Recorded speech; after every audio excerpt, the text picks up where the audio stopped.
Health টিপসে আপনাদের সবাইকে স্বাগতম জানাচ্ছি। আমাদের আজকের আলোচনার বিষয়, বয়ফ্রেন্ড যদি সেক্সের জন্য পিড়াপিড়ি করে তবে কি করবেন।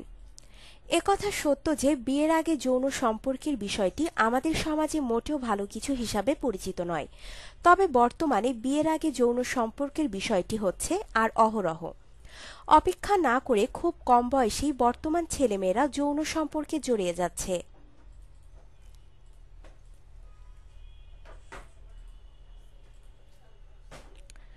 এমন হতে পারে যে যৌন সম্পর্কের জন্য বয়ফ্রেন্ড পীড়াপিড়ি করছেন, প্রয়োজনে সম্পর্ক ভেঙে ফেলবেন কিংবা ইমোশনাল ব্ল্যাকমেল করার চেষ্টা করছেন। তাই এক্ষেত্রে উচিত প্রথমেই ভেবে দেখা, যৌন সম্পর্কের বিষয়টি কি আপনি চান, তার সাথে আপনিও কি যৌন সম্পর্কে জড়াতে চান। সিদ্ধান্ত নিতে হবে আপনাকেই, কারণ জীবন আপনার।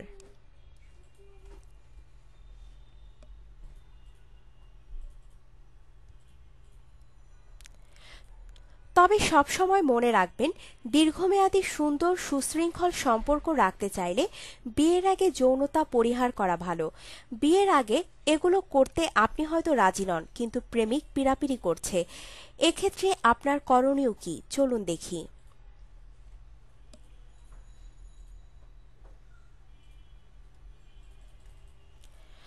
সর্বপ্রথমে তার সাথে ঠান্ডা মাথায় কথা বলুন। তাকে বুঝিয়ে বলুন যে বিয়ের আগে এমন সম্পর্কে যেতে আপনি রাজি নন।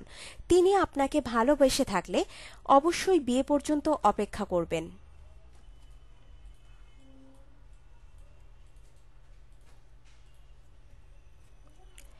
প্রেমিক মানেই তাকে চোখ বুজে ভরসা করতে হবে এমন কোনো আইন নেই। এই অন্ধ ভরসার কারণে প্রেমিকের সাথে কোনো বন্ধুর বাসায়, হোটেলে বা নির্জন স্থানে চলে যাবেন না যেন। নিজের বিপদ নিজেই ডেকে আনবেন তাহলে।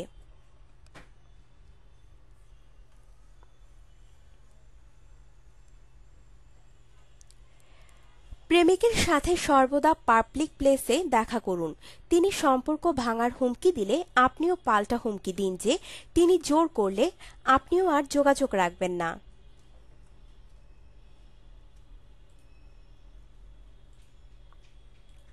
শুধুমাত্র যৌনতাকে বৈধ করার জন্য গোপনে কাজী অফিসে বিয়ে করার মতো বোকামি করতে যাবেন না একেবারেই।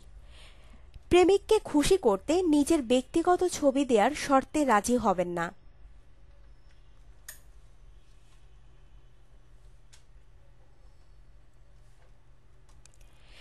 এবং সবচাইতে বড় সত্য হচ্ছে, যৌন সম্পর্কে বাধা দেয়ায় প্রেমিক যদি আপনাকে ছেড়ে চলে যায় তাহলে তাকে যেতে দিন। এটা জানবেন যে এই মানুষটি কখনোই আপনাকে ভালোবাসেনি এবং তার থেকে দূরে থাকাই আপনার জন্য ভালো হবে। একটাই জীবন, ভালো থাকুন। মনে রাখবেন, একটি ভুল সিদ্ধান্ত সারা জীবনের অশান্তি ডেকে আনতে পারে।